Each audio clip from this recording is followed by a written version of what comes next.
All right, ladies and gentlemen, good afternoon. Welcome into episode number 58 of Clark After Dark right here, live and direct on RaceON.com platform. You just got to let that hit. You got to let that just roll you right into it. All right, little Ted Nugent Stranglehold bringing us in tonight to Clark After Dark, episode number 58. You never get tired of that song. If you do, then I don't know what's wrong with you, folks. You might need to make sure you check your pulse and make sure that you're still breathing.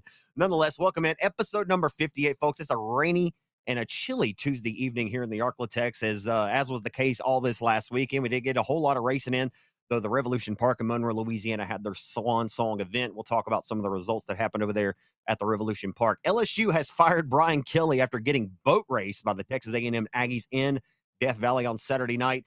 People are talking Nick Saban possibly coming back home. I don't know. That sounds kind of crazy. We'll see what happens. The Rev, again, like I mentioned, the only track to get their events in this past weekend, and now they're gone forever. Game 3 of the World Series went 18 innings last night. Dallas gets blown out by the Denver Broncos. A truck containing monkeys overturned in Mississippi earlier this afternoon. And apparently there's monkeys on the loose. Anyway, what a time to be alive. Jerry Jones says the Cowboys defense is not as bad as it looks. I'm telling you, folks, we're living in crazy times. NASCAR championship, the top 4 locked in for this weekend at Phoenix. They'll crown a championship on the NASCAR circuit. 4 massive shows on the RaceON platform this weekend, headlined by the 38th Annual Short Track Nationals at Tim Crawley's Texarkana 67 Speedway. Certainly looking forward to it. On the other side of this, I say desk, but on the other side of this deal that makes this thing click week in and week out, my boy out of Alexandria, Louisiana, it's Cortland Smith here on Clark After Dark. Cortland, that was a kind of a longer intro tonight. Had Ted Nugent bring us in for a minute, and man, I was trying to feel it there for a second, but I lost that love and feeling. But anyway, man, Fast 58 episode here tonight. It got me thinking. We talked about it last week, and I said, you know what? Coming up the next few weeks, we'll start talking about these different numbers. It gives us a reason to talk about different drivers, and we didn't have a whole lot of racing last week. So, hey, this gives us another opportunity to talk about different drivers who sported the number 58 and their racing careers. First one that comes to mind, obviously, Garrett Alberson, who is a 4-time Lucas Oil Late Model Dirt Series winner this year, who has really turned up the wick. Garrett lived around here locally. We talked about that on the podcast. Garrett and I are pretty good friends. Good, really, really good dude. And I think a lot of people are happy to see the success that the former Las Cruces, New Mexico driver that drives that Kenneth Beth Roberts Racing number 58 Longhorn. They love to see the success he has because they know what kind of the guy he is. And he's just a great guy. And he's really, really turned out to be a phenomenal race car driver. Another 58 that stands out. He used to race. He did a little bit of rookie of the year racing with the World of Outlaws back in the early 2000s. The rated R superstar Garrett Durrett from Simsboro, Louisiana. We got Preston Mancho. He's another 58, races the rookie Sportsters around Arklatex and Boot Hill Speedway. The young man's been pushing the progression. It's been fun to watch him this year. And the other 58, the pink 58 of Tiffany Welch. She now is upstairs with Jill Shannon helping call the shots at Boot Hill Speedway along with Sabine Speedway. But hey, I got 4 58s for you tonight, my boy. I don't know what you got on your end of the deal, but I know you got to know some 58s around the way. Man, when you said 58, the first thought I had was my boy Gary Christian, my man out of Broken Bow, Oklahoma, big guy, modified guy. Gonna throw some modified love out there, but Gary Christian, man, love to see him race. Don't really know him personally at all, but looky there. What are the odds? I got Gary big Christian fella? tattoos. I got bunches of them. If anybody needs Gary Christian tattoos, I've got them on deck. It would have been something if you'd had that on your cheek whenever we started the show for episode 58. That'd have been something right there. Now that would have been something. That'd have been kind of gay though. Like, it would have been kind of weird. Like, you know what I mean? Well, I shouldn't have said that word. Sorry. Yeah. Oh, well, the other 58 that comes to mind, super late model brain here, the old Big Frog Motorsports ride from down there out of Florida. Anytime you saw it pulled in, you see the 58 pull in the pit area, you always asked who's driving it. Because I swear every single time it pulls into a racetrack, somebody different's driving it. Dalton Wilson raced it a couple weeks ago. Jimmy Owens has raced it at some point this year. They got a couple different crate guys down there in Florida that race it when they got big crate races. Mark Whitener's driven the Big Frog ride at some point this year. Tyler Clem used to go run the Summer Nationals in it. They would go run the Summer Nationals tour. So my 258s, I ain't got 4 of them, but I'm going to go give some modified love to Gary Christian and my boy in the Big Frog Motorsports team, the 58 down there out of Florida. You never know who's going to show up and drive that 58 car. Yeah, it's funny. So just a little side note here. I saw this interview earlier that a reporter did with Mookie Betts after they won last night after 18 innings. But they were kind of asking him, Like, what do you think? Like, how great is Shohei Ohtani, and how great are your teammates, Freddie Freeman and Shohei? And it's like when you lay down at night and you go to bed, and he asked him a question along that. He said, "I don't." He said, "To be honest with you, I don't think about men when I go to when I go to bed." So I was just thinking, like, if I'd have showed up with 58 on my face, I don't know.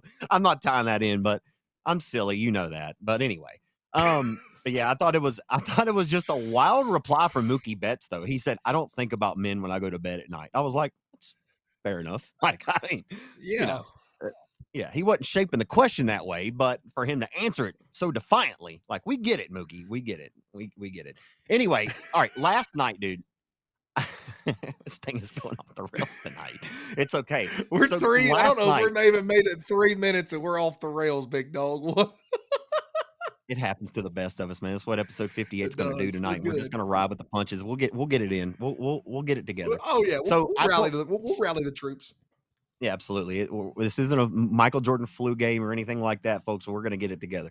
So, Major League Baseball last night. Okay, I talked about it, and I know that y'all come here to talk about racing, but again, racing got all rained out this last weekend, and I just wanted to talk about this because if you people like history and you appreciate sports the way I do, then Cortland, I brought this up because I think that you would appreciate this and just kind of look at just how things have changed just so drastically, right? With time, things are going to change, right? Technology, there's so many things and factors to consider, when you talk about history and time passing. But I looked up the longest. I watched this baseball game last night, game 3 of the World Series. They were tied up 5-5 going into the 7th inning, or they were down 5-4. Shohei Ohtani hits a bomb, ties it up 5-5. They end up playing 18. Freddie Freeman hits a walk-off to end the game. They win the game 6-5. It was a phenomenal baseball game. So I looked it up. I said, what is the longest Major League Baseball game ever in history? Long story short, 26 innings. May the 1st, 1920, Boston Braves versus Brooklyn Robins. May 1st, 1920. Game went 26 innings. And they didn't even get a winner. They tied because they didn't have lights to power a stadium because they didn't have lights back then. They had to end the game because of the darkness. I mean, dude. And this is the wildest thing about all of it to me. Is that the starting pitchers in that game pitched the entire 26 innings for both teams. That's absolutely Dogs. insane. Okay, but to compare Dogs. Certified dogs. in comparison, last night, the Los Angeles Dodgers had 10 pitchers start last night and get on the mound. 10. And that was the most in the history of Major League Baseball in a World Series game. But 2 pitchers pitching 26 innings. Do we talk about players being stronger, more athletic, more physical? They're faster than they've ever been. Like, and the pay difference, right? Like, you think about the money. Like, I would imagine this is 100 years ago. What did these guys get paid to pitch 26 innings? You know what I mean? Like, these guys get paid so much now that if you wanted to twist their arm and say, hey, man, you're going to have to pitch. You're going to have to pitch the whole game. It's almost unheard of anymore for a guy to even pitch a whole game, much less 26 innings, Cortland. You know what I mean? That's absolutely insane. But, man, it just made me think about how much time has just changed. We did 18 innings last night, but 26 innings in 1920 is still 26 innings of baseball. That's the thing that I love about baseball so much is baseball is still a pure sport. Like, on its head, baseball is still as simple and pure as it was in 1920, right? Like I said, players are more physical, they're faster than they've ever been before and more athletic, but the game hasn't changed so much because you don't have referees and you have an umpire down there, but they have to call balls and strikes, and but the game is so pure, and that's why I love baseball so much, right? Like, I don't know if I made a great point there, but while a lot of things have changed, and you look at baseball, you look at football and how much it's changed because the referees are so involved. They're seemingly dictating the ins and outs of games all the time. There's a flag here and a flag there for pass interference or a no call. They're so involved in the game, but in baseball they're not, and that's one thing that I love so much about baseball is because the purity of the sport. And another thing to go with baseball as another reason to appreciate it is the simple fact that, like, there's no clock. Like, you're not going to run out of time. You're going to get your your scheduled 9 innings, and you're going to get 3 outs per inning to end the game, essentially, right? And that's another thing that I think is very pure about it, and everybody appreciates is the fact that it's not like you can get the ball and hold it like in football. You can try to eat the clock up and just keep a team from trying to score. Whereas in baseball, like, if they're the home team and they're in the bottom half of the inning, they're going to get their chance to go up there and try to make that game winning score or game winning or walk off home run That's a game-winning walk-off home run, and then even when they do tie, except for back in 1920 when we didn't have lights, we're going to play until we find a winner. Like it's going to be fair enough for everybody. It ain't going to be no overtime with a clock and, oh, well, if they score first, then you don't get the chance to have the ball. No, everybody's going to get a fair shake at it. So it's one of them deals that you definitely appreciate the sport of baseball and the time that they've tried to keep it as pure as possible. I will say the biggest thing though that I do appreciate about baseball now, the old pitch clock. That's a Cortland Smith add good job to baseball. I've kept up with the World Series just through the results and whatnot. I haven't watched much of it myself. I do know that they went 18 innings and they had a walk-off home run.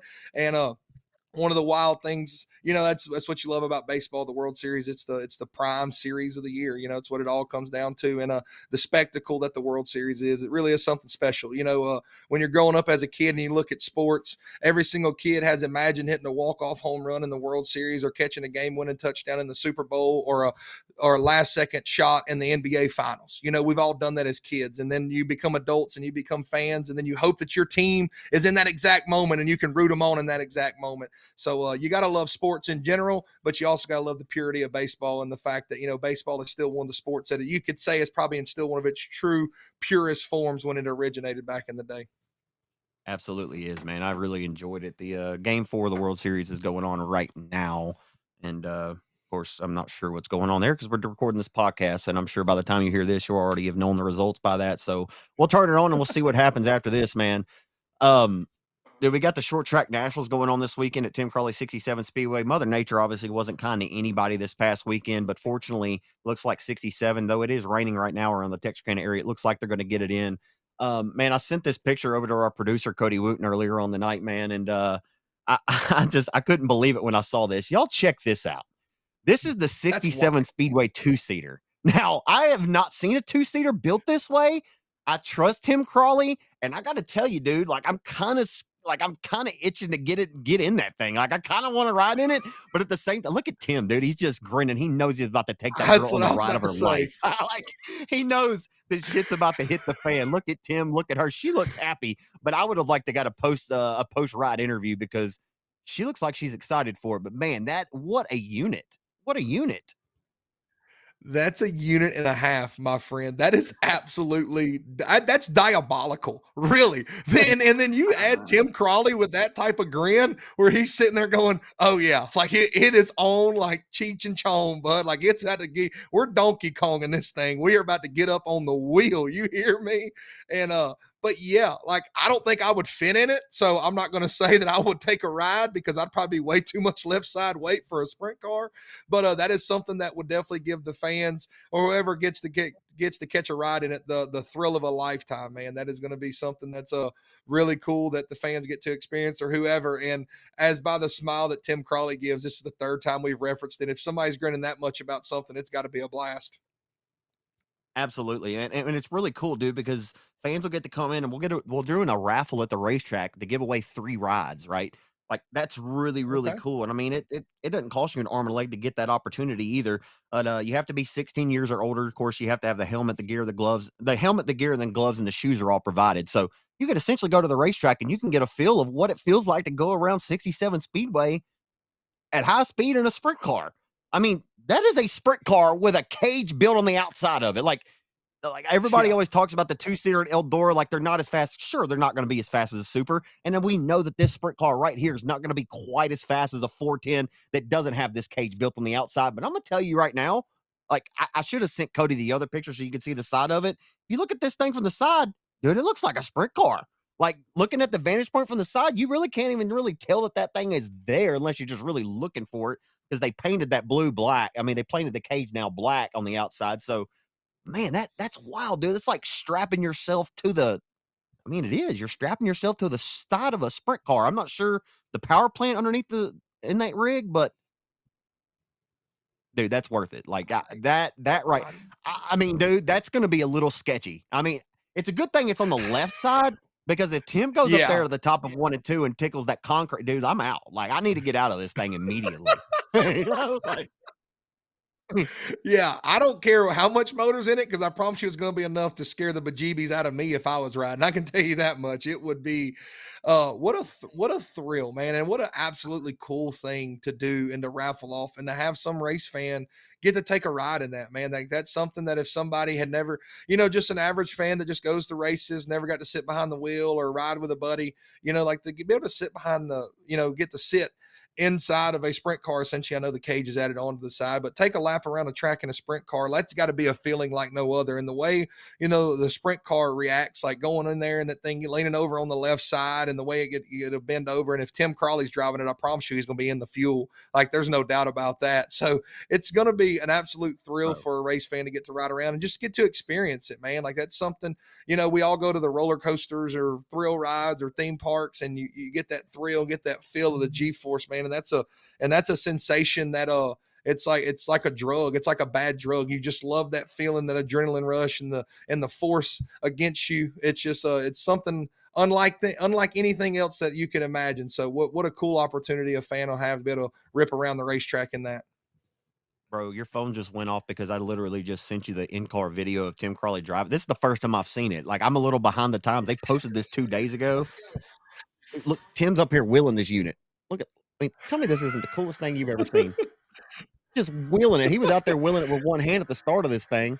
But yeah, that is a full-blown sprint car operation right there. I mean, he's fully on the gas and getting after it. Yeah, I'm out. I was in at first, and I think I've decided against it. But I mean, you're not gonna die, so you might as well do it. I think I'm gonna do it, Cortland. I think I've changed my mind about 10 times since we started talking about it. It does seem like a thrill, and I'm game for that. Yeah. I want you to go Facebook Live like Cody Robbins used to do when he would hot lap. He used to go Facebook Live and zip tie his phone up there. So I want you to go Facebook Live with it on selfie mode and go ahead and do that so we can get the real live experience. Well, we might just do that.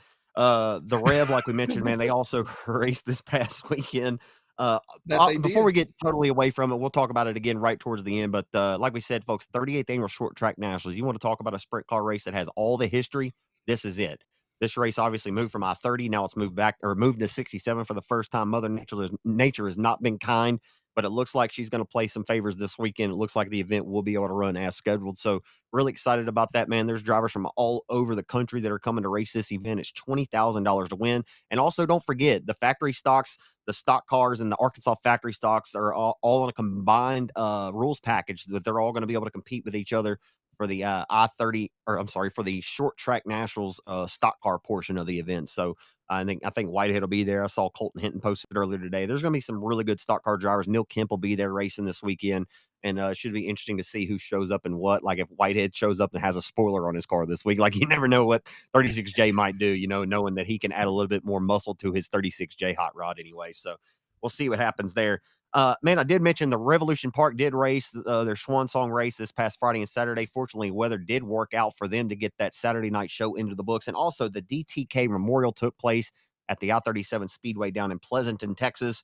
At the Rev on Friday night, or should I say, Cody Tupper scored his 20th win of the year. We talked about Grigsby breaking that tie with him last weekend, scoring the win on Sunday at Boot Hill. Well, now Tupper's back tied with him again, as Tupper and both Grigsby both have 20 wins on the year. I'd say the most exciting race of the night. I didn't get a chance to watch any of the Rev, but I did see a couple highlights and I saw people talking about it. I'd have to say that crate race in USA, or the crate late model race, was probably the most exciting race of the night. There was a clip out of it on social media, but Alex Ashley, son of the late great, or not, excuse me, not the late great, but yes, former great, David Ashley from Zachary, Louisiana, a 3-time SUPR late model champion. I grew up watching David Ashley dominating that number 14. But I thought it was really cool to see Alex Ashley pick up that crate USA win. There was a little fender bender in turns 3 and 4 with the top 2 runners and opened up the door for him. You got to have yourself in position, Cortland. It bees like that sometimes in big-time automobile racing, as you say. I tell you right now, my dad heard it from somebody, and I've heard plenty of people say it before. Sometimes you'd rather be lucky than good any day of the week, friend. And my friend, you had to be in position to get it done, and then a little luck played on the side. But man, pumped up for my boy Alex to pick up the win, man. One of the good dudes in racing, man. Anytime you see him, he is wide open. Get it on. Really, man, really pumped up for him to get it done. Super, super happy for him, man. Just one of the good dudes in racing, and really cool that he picked up the crate late win there on Friday. Absolutely. Ethan Bell scored the limited modified win on Saturday. Mark Underwood Jr. dominated the factory stocks. They were tied with the high car count on the weekend. I think they had 14 there on Friday night and didn't have too many on Saturday. And they were kind of battling and playing around with Mother Nature, and that's kind of been the MO for the entirety of this season. Seems like for the Rev. I mean, it started off rough over there with dealing with weather, and it ends dealing with weather. I did want to hit a few more of the winners. I wanted to talk about a couple other things about the Rev while we're talking about the topic, but I did want to make mention of a few of these winners because, despite the car count may not being there, there's a lot of these drivers that you look at in these results that supported this place no matter what all year long, and I think that they need to be commended for that. While we'd have loved to seen the car count be better there all season long and at other various racetracks, absolutely we would have. But these guys certainly showed up, and they could only race who showed up to race them, and they did the best that they could. And one of those drivers, Richie Patton, who had a really good year, won the crate race there on Saturday night with the late model. Parker Cloud has just been dominating the Crate USA street stock division. He won both of them this weekend on both Friday and Saturday night. Shane Walker dominated the Sportsters this weekend. Billy Smith has been really rolling in the tuner division. He got the win on Saturday night with Michael McEachern scoring it on Friday night. Like I mentioned, Ethan Bell's your limited modified winner there when Cody Tupper got it on Friday night. Southern State Modifieds joined the fray on Saturday, and Bo Begnode, crate late model driver, hired gun there, got the win. Pretty cool to see Bo Begnode get a win in a different style of car. I think kind of showing his versatility. He's a good race car driver, and I don't think he's had many opportunities to show that to a whole lot of folks up here in the Arklatex region. But I've become pretty familiar with Bo over the last couple of years. He won some races down at the South Texas Race Ranch at Corpus Christi. He's a really good race car driver. He comes from good stock, and that was a good win for him. And Devin Richards also, he got the broom out, and he swept the Pro Mod. You mentioned this on the pod, a couple of weeks ago, that over here we got Josh Bauckham over Northeast. Hey, you come to town, Devin Richards, my man. That's all there is to it. Yeah, that's all there is to it, man. Devin, yeah, he got back into racing there a couple years ago, got a factory stock, and then got him a Pro Mod and fell in love with it. And ever since then, man, I swear the last 3 years, anytime that you looked up a race in the Northeast Louisiana area, a Pro Mod race, Devin Richards was probably winning or he was in the top two. There was no doubt about that. So, really cool for him to pick it up. He's one of those guys that, lives up there. I know he's going to support any racetrack up there just because they're close to the house. And so he does that week in and week out and just shows up and wins, man. That's all he's been doing here lately. So proud for him to sweep the weekend on the Rev's final weekend. I need to put some respect on Levi Heflin's name because evidently he won the USRE Limited Modified feature there on Friday night. I did not mention that. So congratulations to him and all the winners there. Before we move entirely away, we'll get to the DTK Memorial results here after this. I just want to talk about this. And I didn't know we were going to talk about this. I don't know how I'm going to talk about it. Because I don't want my words to be twisted or for anybody to think that I'm not articulating my thoughts properly or anybody says I say the wrong thing here. And honestly, I don't really care because I'm telling you from my heart what I think here. We need an operating racetrack in Northeast Louisiana. Super Beast for sale. The Rev is gone forever. I saw a post on social media this past weekend blaming dirt track racing or its fans for the lack of attendance that we saw at the Rev on Saturday. You saw the post out there. And it's sadly that got shared around, I think, over 60 or 70 times. But what do you think people are just suddenly? Well, here's my question. So we see this post going around and basically it's blaming dirt track. I mean, I won't say it's blaming people, but I mean, it's basically saying, where is everybody? And my question is what do you think people are just suddenly going to flock to this place because it's their quote last event?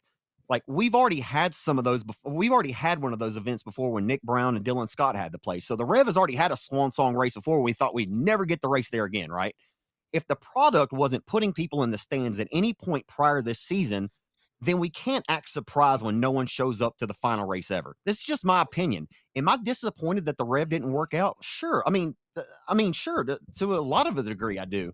But this place hasn't been a part of all of our lives, or for years. Like for me. When we lost Champion Park, yes, losing racetrack sucks. I am not denying that, but I don't think many people have that special personal connection to that racetrack, or you'd have seen far more support than you saw this past weekend. I know that the weather wasn't ideal either, but but you know why there weren't any fans in the stands, and I'm not singling anybody out.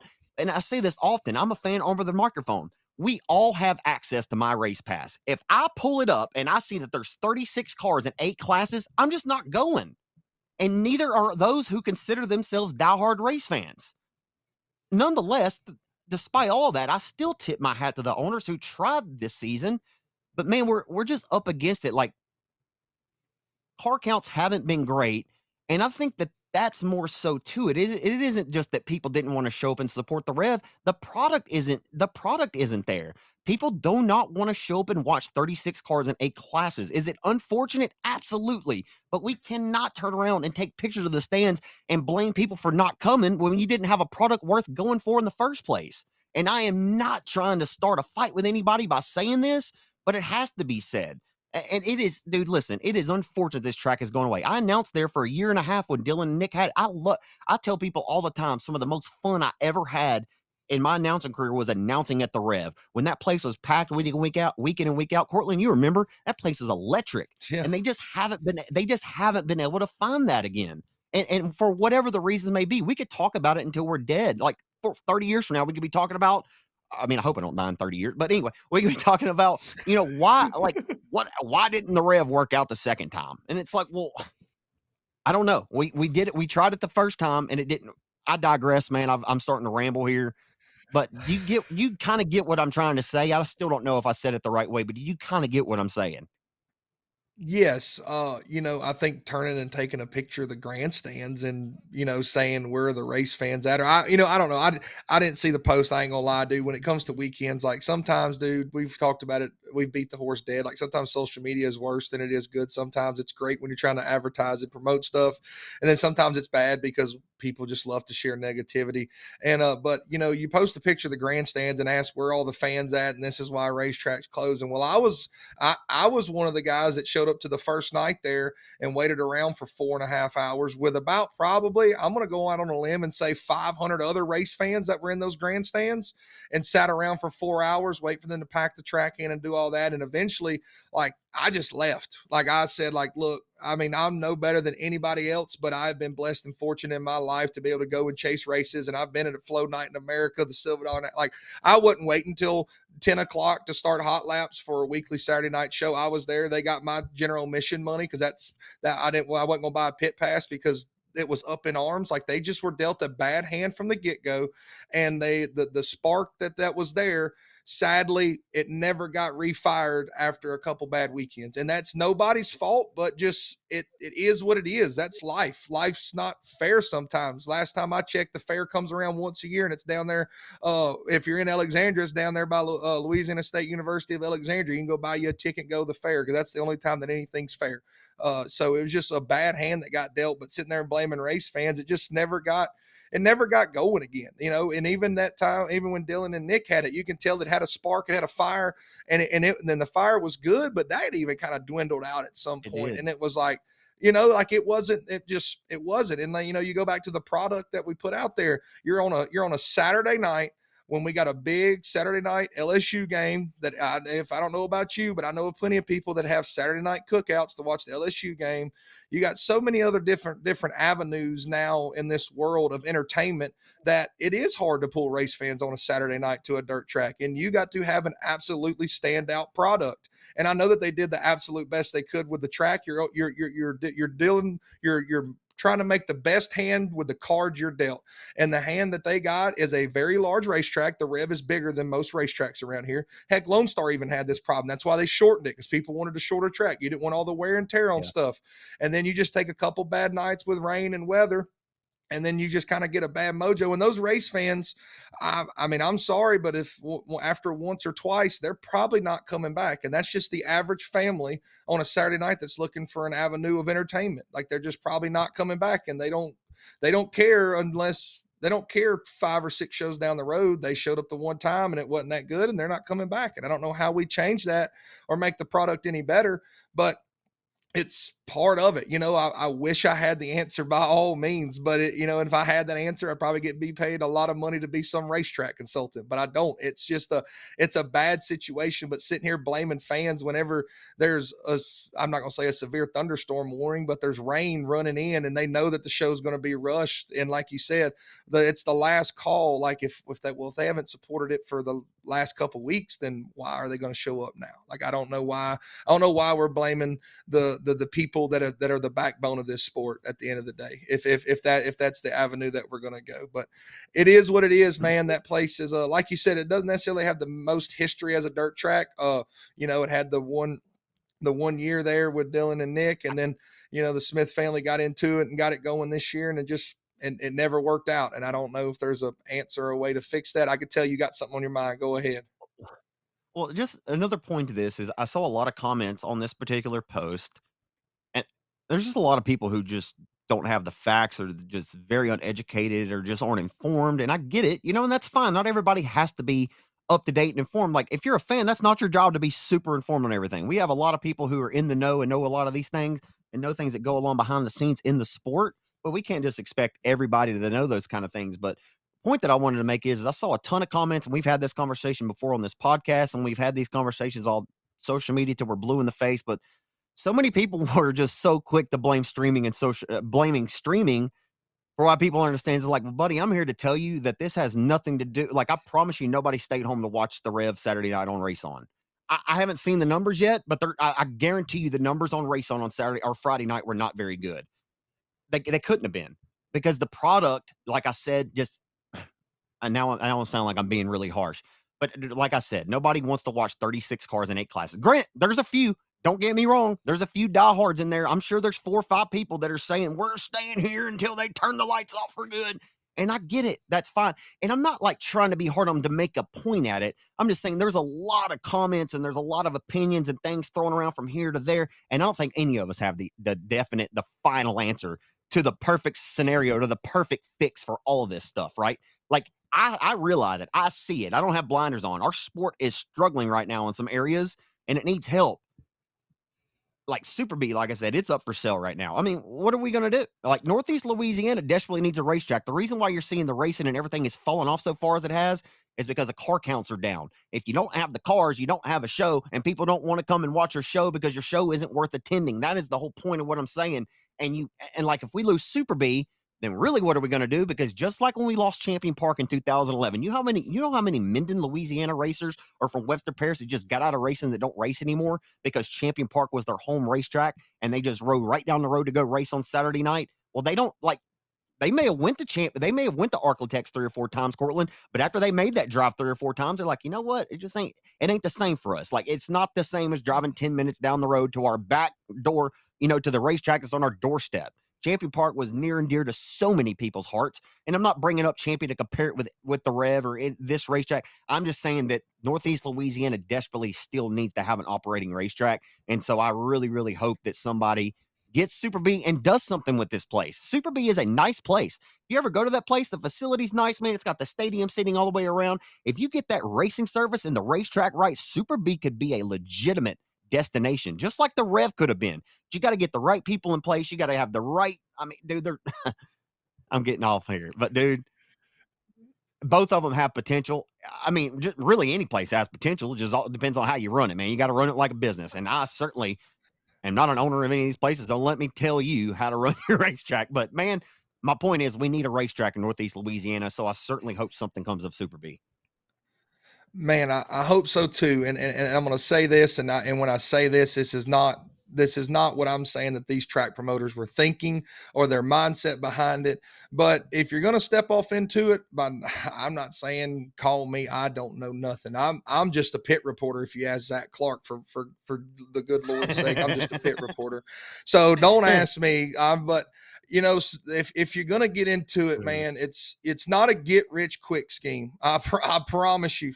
Me and my dad, we had that experience at 171, and we obviously didn't do it very successful neither, but it's not a get rich quick scheme. If you're going to do it, I promise you 100,000, 200,000 extra sitting in some bank account probably ain't enough of emergency funds to get you through. Like, that's just the bottom line, because everybody thinks that they can sit there and run a racetrack and, the racetrack's making money, blah, blah, blah, blah, blah. Well, let's go get one. And then all of a sudden, a year later, you look around and you're like, man, this thing ain't made no money. Racers are complaining at me. Fans quit showing up halfway through the year. What am I going to do? Oh, we're just going to sell it and keep on moving. Like, it's not that it's not that easy. And I'm not saying that that's what any promoter did. It's a cycle. Look at Super B, how many hands it's changed over the last, 10, 15 years. you know, and it's nobody's fault if they're like, again, it's like I said, if there was a correct answer to it, I promise you somebody would have done sold that theory out there somewhere, someplace, but you know, it's not. And sadly in our sport, there's not a bunch of people with $300,000-$400,000 sitting in a bank account just to go buy a racetrack for 250 and then have 200,000 to blow over a couple years, because it takes time to build up a racetrack and build up the reputation of, hey, this is a place you want to show up to. You're not going to get it in one event. You're not going to get it in 6 events. You're not going to get it in half a year. I mean, that's part of the reason that the Arklatex region is so successful, is because no matter what, Boot Hill Speedway has always been there. No matter what, there's always been Boot Hill Speedway and something for racers to always go to. Whereas Northeast Louisiana, we've always been through this up and downhill, especially I'm only 26 years old, so I don't know all the history. I know there was a Farmerville Speedway. There was a bunch of stuff. I wish my dad was here to tell me all the stories about Northeast Louisiana, Calhoun, whatever. There was a bunch of tracks back in the day. Yeah, like there was a bunch of places. But if somebody's going to get into it, man, like it's not, I mean, sadly, you know, we see it a year. I don't know the new owners. I don't really know them personally that well, so I'm not speaking on them, but they get it. And then a year later, we're out. And if they lost money, I hate it for them by all means. But it's one of them deals that if anybody's going to come up and buy it, dude, I'm just telling you, this ain't no get rich quick scheme. Your ideas ain't no better than nobody else. Like you said, this is a national problem. Dirt tracks are closing all across the country on a weekly scale. And it's just something that you got to invest in. It's going to take time. And I'm not saying at some point down the road that it can't make money and it can't make a killing and be a destination place to go. But if you can't invest 2 or 3 years, I'll put it to you like this. LSU and Tiger Stadium ain't selling out 112,000 seats just because they started this year with a new name and a new brand and a new logo. No, LSU football goes on for years and decades and all the history. Well, we got all that history, but when you stop and we change all these names and do all this, it doesn't, we don't keep that same intensity, that spirit, whatever that is, that mojo, you know, it's one of them deals. Oh, another new promoter and is going to run it. We're going to run for a year and then it's going to be for sale again. And then we're going to change hands. And it's sad that we're in that cycle, but again, it's not a get rich quick scheme. I think I said that 3 times now. So I'm now rambling. Zach, you can take over. No, you sound good. I really hope somebody gets into it and is willing to buy in and invest and ride the waves, because there's going to be a high tide and there's going to be a lot more low tides than high tides. But man, I promise you, if you just buy in and invest your time, your efforts, and give it some years, man, and keep the events going that are big. And I know it's hard to, it's so hard. I'm rambling on and people are going to be like, oh, he's sounding like it's so easy. He could do it. It's got to take somebody who's willing to stick their neck out on the line. That's somebody that has respect in our industry, like a Heath Will. I'm not volunteering Heath Wilson. I'm just saying that somebody from that area, like a Heath Wilson. You know what I'm saying? We need somebody like that in charge, and who's going to have integrity for the racers and by the racer. I mean, all the stuff you've ever hear about Super, and I'm not singling anybody. I love the people who work there. I'm friends with a lot of the, I'm not going to name anybody by names here on this podcast, but anybody, I haven't been there this year, but I've announced a Super B at least once every year since 2009. I've always enjoyed all the people from Jerry Hobson to the Underwoods to Jerry Jones who had the play. There's been a lot of different people who've had the place. And I'm not going to say they all failed, but kind of to your point, go ahead. I was just going to say, man, the last 3 times I've been to Super B was the best it's raced. You know, like it was on the come up. I feel like track wise was on the come up. Go ahead. I didn't mean to ramble you off, but I was just going to give a shout out. Joey and Aaron. Yeah. Joey and Aaron Brown had it. You know, they're the ones who changed the name back to Super B. They were trying to get the history back, you know, like, hey, changing the names could certainly help, because everybody was like, man, you need to go back to Super B. And then they did it. And let's be honest, Super B's had some pretty solid support this year.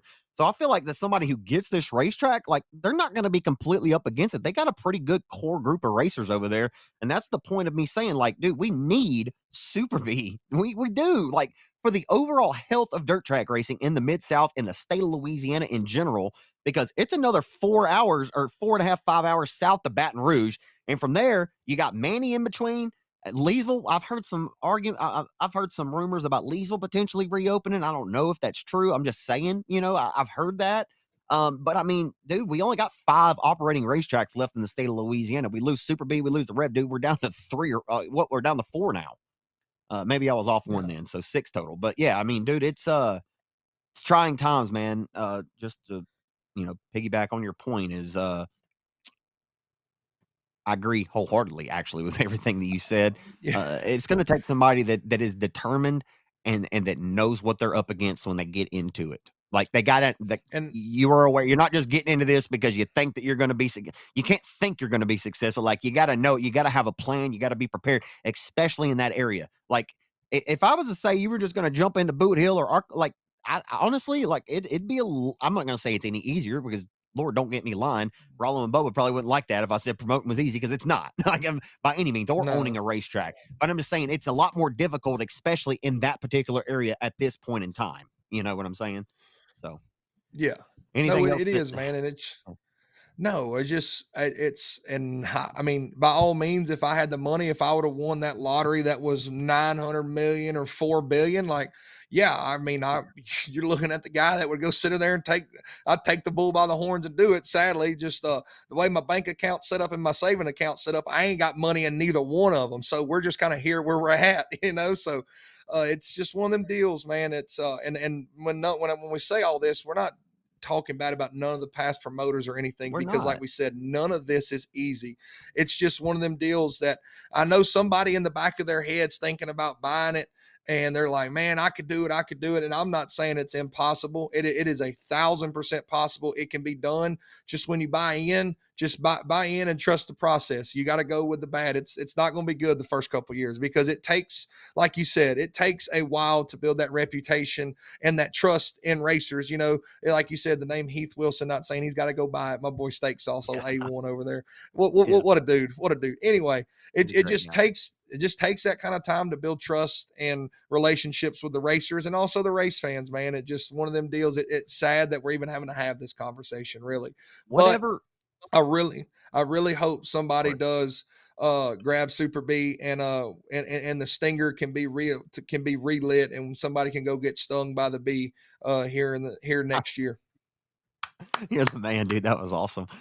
Get stung by the bee, he said. And speaking of stick, the main thing that Super B has to get away from, and I'm not claiming that they have one or they don't. I haven't been over there yet this year. And obviously I won't make it there this year, but there's a stigma. Everybody talks about it. You see it on social media, and people are gonna say that, well, people aren't kind to Super B on social media, this and that. And I'm not gonna confirm nor deny. I just like social media isn't all of your problems either. You know what I mean? Like that it isn't. Like social media is the least of Super B's problems. I mean, everybody has that same issue. Any racetrack or anything around. Like if you pull up a post on the Dallas Cowboys right now, do you think that they give a shit about what people are saying about the Cowboys? No, Jerry Jones is going to run that operation how he sees fit. Matter of fact, what did you hear about my comment earlier? This is what he said today on 105.3 The Fan. This man literally said the Cowboys defense is not as bad as it looks. I mean, and I don't know how I'm comparing that into. I'm just saying that there is a stigma that these are conversations that people will have outside off of these mics. These are the conversations people are Yeah. talk about Super B and have this stigma. So, you know what? I'm not scared to say that on this podcast. They got to get away from that. They got to find somebody that's willing to put their foot down and get rid of it. I don't know if you got to get a whole new staff. I don't know what you got to do, but it's got to get away from that stigma that it is unfortunately had for years. And I hate that for them, honestly. I tell people all the time, I love Super B. I think it's a pretty sweet ass racetrack. I mean, it's different. I love it. It's just the drive and the location. I thought they had a pretty solid year though, all things considered. Their car counts were pretty good this year. But anyway, man, that's all about all about I got on the Rev and Super B, man. I know we were gonna talk about the DTK Memorial that happened at the I-37 Speedway down there in Pleasanton, Texas. And man, how about that youngster Jed Hefty? Jed Hefty, who has been right He there in the did pick mix up the all season dub. long. He got a big time factory stock win there at the DTK7 on Saturday night down in Pleasanton. But Jed Hefty, man, he's been really, really impressive. He's had his hat into the ring. He's run all the big races. He come and run the 30,000 at Boot I'm Hill. about He to run the say he King of the Hill. travels. He travels. I'm telling you, and I feel like he's really rewarded by the fruits of his labor. That young man got rewarded because he's been really good. He's been right in the mix all year. It's really cool to see kids like Jet Hefty score a win. Dude, he's only 15 years old. Yeah, and let's just go ahead and say he had to outrun Jared Maupin. And if you don't know who Jared Maupin is, I mean, when you look Exactly. around on the RaceON platform, if you've ever been late night scrolling after your race is on, or you're just on the RaceON and you go to anything in that area of Texas, you know Jared Maupin is one bad hombre, and let's just say Jeff Hefty beat him. He So is. that's all you need to know. And like you said, man, I 100%, man, I love it when guys that go out on a limb and travel, youngster, obviously bought into this program right now, traveled around, got some experience going here, there, everywhere. And no matter what, I still believe it's true, man. Going out and racing and going to all these different racetracks, you learn something new or something a little bit different every time you go somewhere else. And, bring that back and pick up the win at the DTK 7 Memorial at I-37, man. Shout out to my boy, Jeff Hefty. I'm pumped up for him. Absolutely, man. They're all good people. Lost his mom or his grandmother at the end of last season, and they've been racing with a heavy heart. So it's always cool to see them in Victor Lane. The E-Mods was run by Daniel Preston. If you familiar with Daniel Preston, he wins a lot of races around South Texas Race Ranch and I-37. But really good dude, good race car driver. He won the E-Mods. Cody Leonard, old Leonard Skinnerd, he got the late model win there on Saturday. Chase Neal won the Sport Mods. Blake Andrews won the Sport Compacts. Fireballs was won by GW Hessong, and Stephen Whitaker Jr. out of Robstown, Texas, won the IMCA modified portion of that event on Saturday night. Same thing there. If you go to Corpus Christi or if you go to any racetrack around that general area in the 89 season or the 89 cars in the pits, you're going to have to deal with his son and Stephen Sr. And Whitaker's been getting around dirt tracks around the South Texas unit or region for quite some time, and they're still as good as they once was and good as they ever was. His son is on his 100%. way. Is on the come up too. I was about to say, Stevie gives his boy heck, man. I'll tell you what, he rags him hard, but Dude, his son is on the come up, man. The third might be the one that takes the top dog, but I got to give a shout out to the Whitakers. Not only do they win races, but dude, them 89 cars are always so clean. Like especially Stevie's, dude. His cars have always looked so good. Even throwback, he had the Cheetos car at one time, I believe, or am I tripping? I don't know whether it was orange. But dude, he did Stephen have the Whitaker Cheetos always car had with USMTS. okay. I ain't tripping then. Yeah. Then a young Yeah. Cortland remembers a Cheetos car, and I was like, Dad, I like that one because it had the old Cheeto man on there. But dude, always such good looking cars, man. I'm a big fan. I mean, obviously, if you're in racing, you like good looking cars and you like good looking wraps, and the Whitakers, no matter whether it's the boy, the dad, whatever they got, man, it's going to be a clean looking ride. So they win races and they look good while doing it as well. Dude, when USMTS used to get them yearly sponsorships from Casey's, they'd have the Mm-hmm. Snickers car, the Cheetos car, the Amp Energy. Kate Sour had the Patch Snickers one Kids. year. Sour Patch Yeah, there were Kids, Sour Oreos. Patch Ricky Thornton Kids. Jr. with Or Oreos one year. yeah. That was what, dude. They need to bring that back. That was honestly one of the coolest things ever. It really was. It made our sport That look so professional. it was cool. Like it's not very often that you're gonna see a Cheetos car or an Oreos or a Sour Patch Kids. Like Yeah. like I was a kid and I still remember that. Like I remember going and watching the Cheetos car and the fact that we just rambled off all the other ones, Snickers, Sour Patch Yeah. Kids, Oreos, like Amp. Joe Duvall had the Amp car. Like that, like I It did its attached job. yeah, like I attach those guys to those sponsors, and that's the Yep. whole purpose of sponsorship, right? And marketing and everything we do in this sport is to to not only remember but attach everything to somebody, and it's really cool, man. That is something I wish they bring back. Now that you say it, I done completely forgot that was like a not necessarily a thing of the past, but that was like so cool, especially as a kid. Like how cool for a kid if they love Sour Patch Kids and you show up to a racetrack and you got the sweet car and the sour car starting side by side. I think the Bash Bros, Yeah. the Ballman brothers, Cody and Brock Ballman back in the day, they had them and they did the sour and sweet maybe, but I know they both had the Sour Patch Kids wraps at one time. But yeah, like they definitely need to find a way to get that back in there, or somehow another some other series pull that together with some gas station stop or something, because that was legit. Look at the You're on your Z-Man's phone. Cheeto. Look at the Z-Man with his Yes. Cheetos. Yeah, dude. Like how sweet. Yeah, I mean, it just doesn't get much better. You know what? I'm gonna call Todd Staley when we get off the phone. I'm gonna say, dude, I don't know what happened with the Casey's deal or whatever, but we gotta bring it back. Even if you just force it, don't Even have if you any force it, communication yeah. with them. Just put it on the car. Just force it. Yeah, no, looks great. So that's an official wrap there on the DTK Memorial down at the South Texas. I'm sorry, at the I-37 Speedway in Pleasanton, Texas. Ray and the gang have been doing a nice job down there. It's a good travel, but there's also some other races down at the end of the year too in Corpus Christi. You'll have to check a look at their Facebook and on the dates on those. But of course, the South Texas Shootout, always big time 5,000 win limited modified race that goes on down there. So something to look forward to get down to that neck of the woods. Final thing I want to talk about tonight, my friend, is the Fall Classic at Why Not Motorsports Park this past week. And of course, the Lucas Oil Late Model Dirt Series crowned their champion. Devin Moran, we talked about that last week. The World of Outlaws will go to the World Finals next week at the Charlotte Motor Speedway dirt track. We'll talk about that when it comes time. But at Why Not, man, we were excited coming into the races, broadcasted live on Hunt the Front TV. Ashton Winger got the big, was it $15,000 or $20,000 victory on Saturday night? $20K to win. 20K. Coors Light Fall Classic. But man, do you feel like Ashton Winger had something to prove? Because coming into this weekend, results come out, tire tests are saying that Winger got busted for, I think it was at Fairbury and Magnolia. But and Manny, he's just another long list of drivers who have been I won't say a super long list, but he's added to a list of drivers who have been busted for tire doping, but are denying it. The only driver that I'm aware of who is admitted to using tire dope, it's on a local factory stock level, is Josh Martin. I don't know of anybody who came out and said, you know what? You got me. You caught me red-handed. You know what? We was doping tires. Like, it's not like it just happened once to Winger. And I'm not accusing Winger of cheating. If he hears this podcast, buddy, I'm not. Please come on the podcast. We'll have a conversation about it. But Winger, Fairbury and Magnolia, that's 2 times. He wins, though, at the Mag on Saturday. Or I'm sorry, at Why Not on Saturday night. Anyway, Winger gets the big time win. Turbo and Dotson get together coming to the checkers. That's another conversation in a second.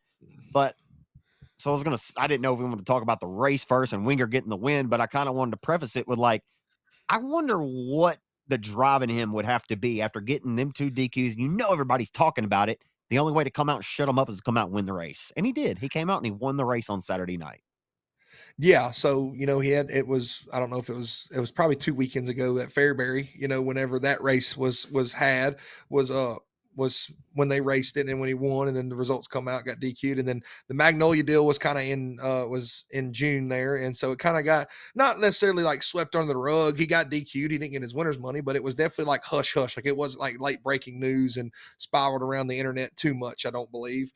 But yeah, it happens twice. It's one of them deals. Look, I mean, I've said it before. I'm going to let go and let God. That's a conversation between Ashton Winger, whoever does his tires, and the good Lord to debate one day. Like you said, hey, it's one of them deals. He denies, and he might have came by and talked to my boy Bubba Jones one day, because he looked at me and said, Cortland, whatever you do, just deny until you just can't deny no more. And well, I guess Winger's going to deny. But 100%, that would put some more drive in you to go out there. And I promise you, if he wasn't doping tires, then he was the first guy after Saturday. Like, he's asking Mr. Thrash, hey, come on. Like, let's ante up. Let's go. Like, who are you sending it to? Yeah. When are you sending it? When the results coming out? I want to be there. You know what? Like, I may, if it's on the way home, I'll drop it off for you. It was one. That to me, yeah, like chain of custody. Lord have mercy. That ship has sailed, bud. Anyway, but yeah, it's one of them deals. Like I said, you don't know. To get caught twice in a year, does it look good for him? No.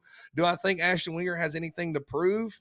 No, not really. I mean, he's won other races this year and didn't get popped, and he comes out and wins the Fall Classic. I guarantee they took tire samples and they'll get him sent off. And if he gets caught again, I mean, fool me once, shame on me. Fool me twice, shame on me again. But if you get caught 3 times in 1 year, it's almost one of them deals like, well, like, bro, what are you doing? What's your question?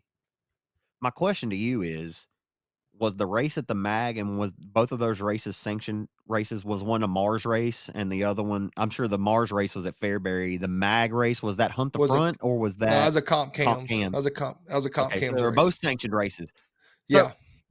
The mindset as a racer, like if you were going to cheat tires, like, I'm not saying you're cheating them, but like if you were going to do it, would you do it on the races that pay a little less, like this, like a Fairbury and the Mag, like a regional race, and not a Lucas or a World of Outlaws race, so you don't get banned, like, you know what I mean? Because of the consequences and repercussions that you would get banned from. I'm not saying he cheated tires, but I'm just saying, like, you look at it from the vantage point of a racer, it's like, well, if I was going to cheat tires, I'd probably cheat tires here versus I over mean, there. Does that make sense?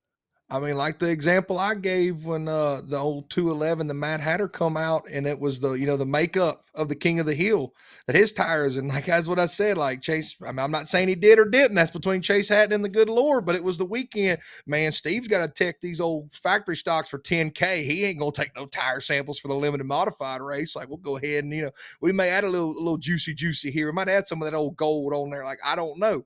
But yeah, like 100%, you're not going to go do it and get banned from the Outlaws or banned from Lucas. Like if you're going to go do it, Winger may run 4 comp cams races a year. So is it going to really hurt him if he gets banned from the comp cams races? No, like he'll just go find something else in Georgia, South Carolina, Tennessee. Like he'll go race something else. Again, not saying he done it. Like allegedly, allegedly, and sources said. Since nobody will accept it and nobody's going to say, okay, we did it, then you kind of have to speculate. They give us no other choice but to speculate. Like we come on here and we talk about these things because they keep coming and denying it. So everybody else is a liar and they're telling the truth. You know what I mean? So like what do we have to do? We have to respect them and listen to what they said and like, oh, they didn't. Here's my question to you, Cortland Smith. You worked tires for the 14M of Morgan Bagley for 3 or 4 years. You know the in and outs, you know how to groove, you know how to sipe a tire, you know what the expectation is. You know what Morgan Bagley expects out of you as the guy who does the tires. If your tires came back, what would be your reaction? Because obviously you do not dope tires. What would be your reaction? I mean, so you would almost be so appalled and you would act the same way that Winger acts, I'm sure. Yeah. But that's the problem. How do you differentiate whether he's telling the truth? There is no way to get to the bottom of it.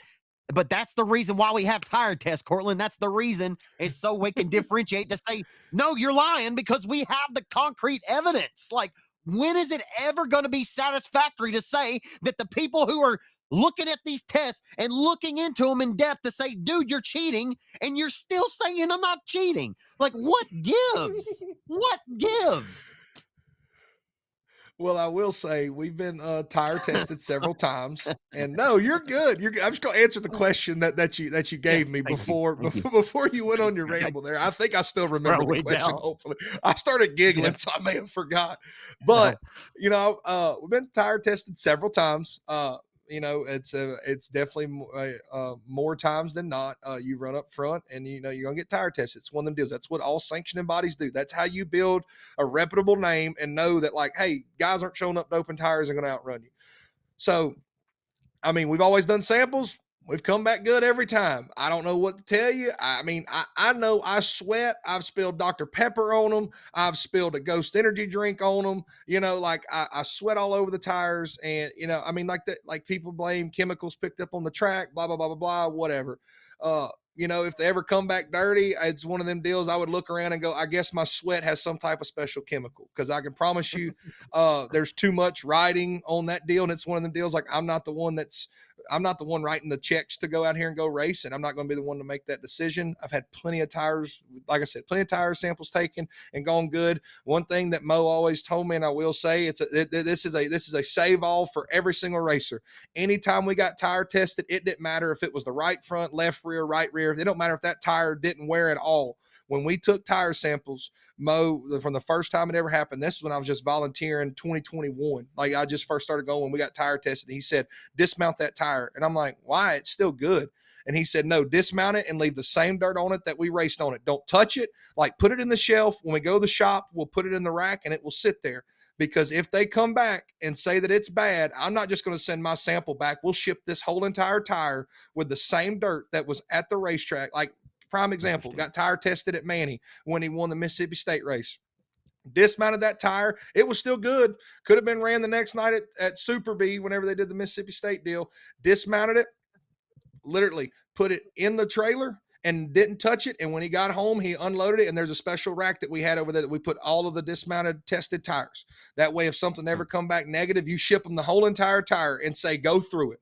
Have a field day. I'll pay whatever it takes. And you test every single block on that tire and tell me what's in it. And that's the one, it never has come down to that. And I'm sure somebody told him way back in the day in late model racing that like, dude, just dismount the whole tire, whatever reason it is, and to me, it sounded really like a good idea. Like because I'm not going to deny that dirt cars, you spill oil on the racetrack. What do they tell you to do? Go run through it. Well, just so what are the circumstance that that happens? Well, we at least halfway tried. We never had this issue come up to where we had to ship an entire tire off to Blue Ridge or whatever testing lab it was. But that's one way to save yourself, I feel like, is if you do that. And like I said, we didn't even wash it. We didn't touch it. We didn't buff it. It was literally still dirty. And I promise you can walk in that shop and I can go point out the one from old number one Speedway that we won on. I can point out the one from Sabine Speedway. I can point out the one from Crawley's Ridge. These are just the ones that I know off the top of my head that we got tire tested from. So if guys want to really clear their name, I feel like that's something that they maybe should start doing. Like, hey, you win 10 grand, it's a $200 tire that you dismounted. And not that every single one was reusable, but it's worth trying to keep your name clear.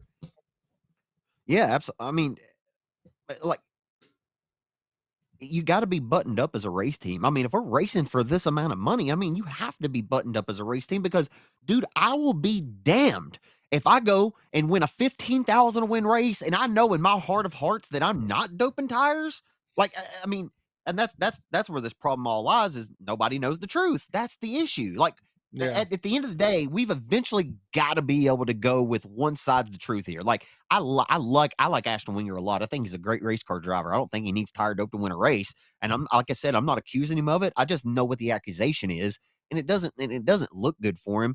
And the thing is, though, there's a lot more of this shit obviously that's going on. But you had better be buttoned up as a race team and be prepared for something like this. Just like you said, Cortland, to your point, you better be prepared that if something like this comes down the pike, because if they come back and you don't have any recourse or you don't have anything to show them, like, then you have nothing to stand on and you're labeled a cheater. And all you can do until you're blue, you can just say, I wasn't cheating. And like, well, everybody says that, at least come with a little concrete information, have something to back up why you aren't cheating. Bobby Pierce earlier this year, like, everybody knows Bobby probably doesn't need to dope tires to cheat, but like, dude, like, it doesn't make any sense. None of it makes any sense. Like I just went off and wigged out a second ago.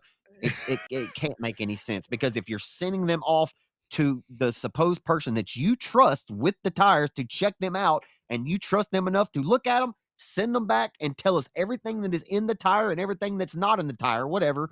And now that's still not good enough for the race. It's like, well, dude, all of you racers say that y'all won't go run an open event because the majority of them won't run an open event because you won't race unless it's a sanctioned event, because the racers need to make sure that they're going to be taken care of on the rules side of things. It's like, well, I mean, you're taken care of on the rules side of things, but it's like, but if you cheat, there's a gray area still. It's because, we could have run something over on the racetrack, or, you know what, little Jimmy was in the deal last week and spilt a couple Dr. Peppers. I bet we rolled the tires over.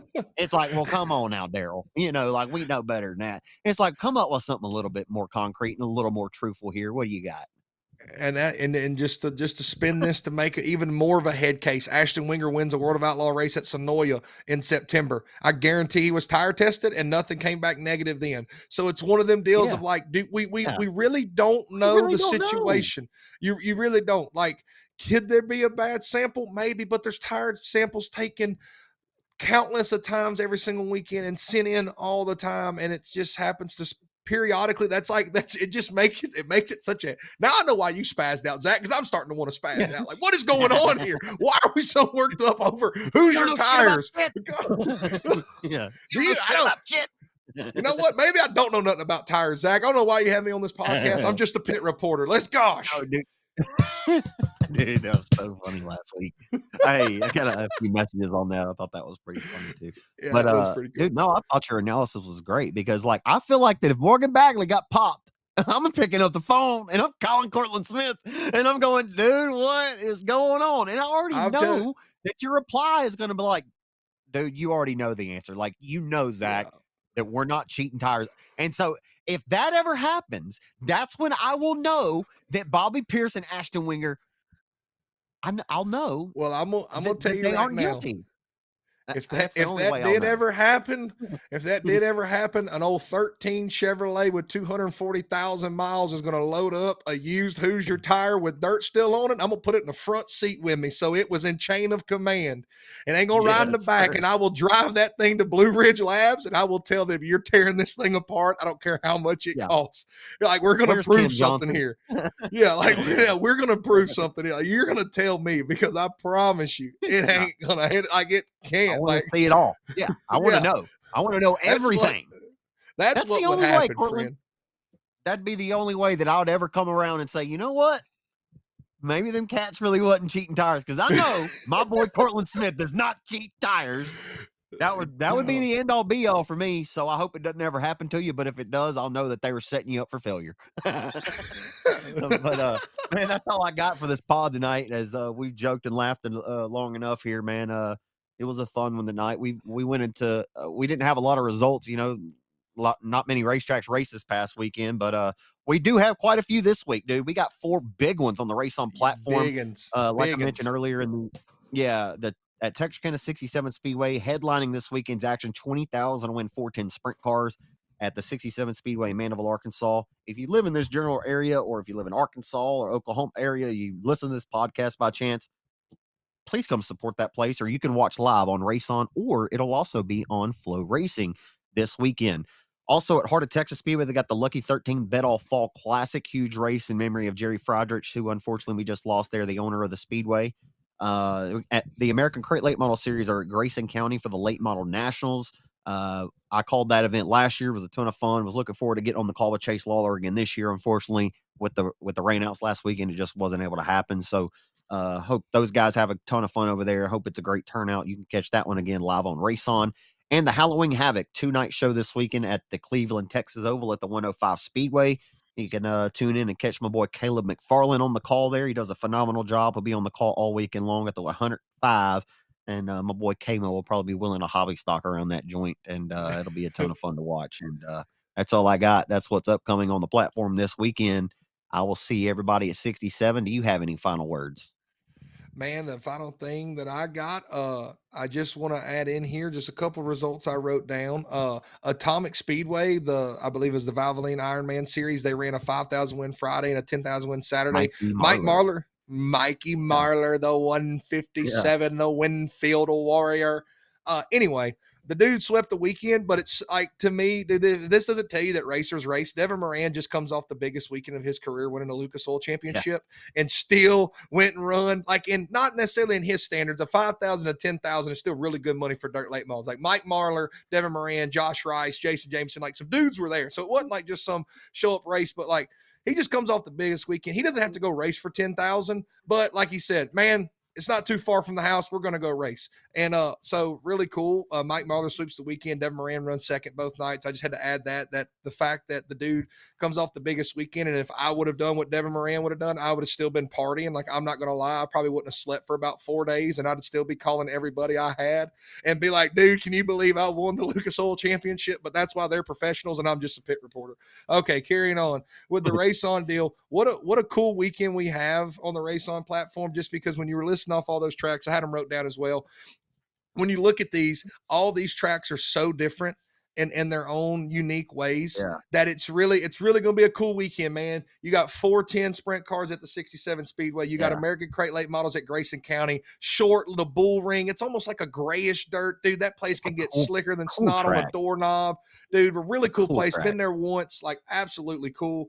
Then you go to 105 Speedway, that red dirt, kind of flat, bigger, wide. They really can carry speed there. You got the Halloween Havoc. That's always a really big race that they have. And then you end up at Heart of Texas Speedway, and that place can go from get it on Billy Bob Thornton, gassed up, wheelied up, toting the left front all the way around there, to then all of a sudden we're slow down and we're 4 seconds slower than we were in the heat race. So just like, what a cool weekend that we have, like on the RaceON platform with those 4 tracks. And like 67, we ain't got to tell you about sprint cars at 67, but if you don't know about sprint cars at 67, then you're about to find out, because every race of sprint cars at 67 has been a banger. You're going to find out. Crate Late Models at Grayson County, probably going to be a banger because that little joint's cool. 105 Speedway, week in and week out. What a standout Saturday night program. You want to talk about tracks that are doing something right? 105 Speedway is doing something right, because on every Saturday night when you watch, they got good car count. They got fans in the stands. They're doing something right. And then you turn around to Heart of Texas Speedway, dude. Been there 2 or 3 times, and I absolutely love that joint. You got the train in the background. You got the catwalk up there. And like I said, just such a cool bull ring, man. It goes from lightning fast on the gas to you're just out there ice skating, man. Like what a cool weekend we got on the RaceON platform. Like you can't really shape it up much better. You got late models, you got sprint cars. Heart of Texas is going to be a banger, and 105 Speedway, dude, the weekly show there every weekend is pretty stout. And to add the Halloween Havoc on top of it, like you said, you're going to watch K-Mo wheel a hobby stock. What more do you need to what more you need to pay for? Hey, dude, they're all like truly, man. In my opinion, I think this is one of our best weekends we've had all year. Like just 4 good races, and I mean they're multi-day shows, and they're truly really good races. I mean, they pay good money, and the fans should be like they're blockbuster supports any of these places. And if you listen to this podcast off somewhere else, go support wherever your local track is, or get out of the house, go smell some grass or go touch some grass, enjoy your life. You know what I mean? Get out of the house and enjoy it. The weather's supposed to be pretty this weekend. There's go watch your nephew play a baseball game or something. I don't know. That's probably what I'll do if the races get rained out again anytime soon. But anyway, dude, what a beautiful time of the year. What a time to be alive, man. I love doing this podcast with you, and I look forward to doing it with you again next week, buddy. Good job tonight, and everybody be blessed and be a blessing. We'll see you back here next Wednesday afternoon. Holla.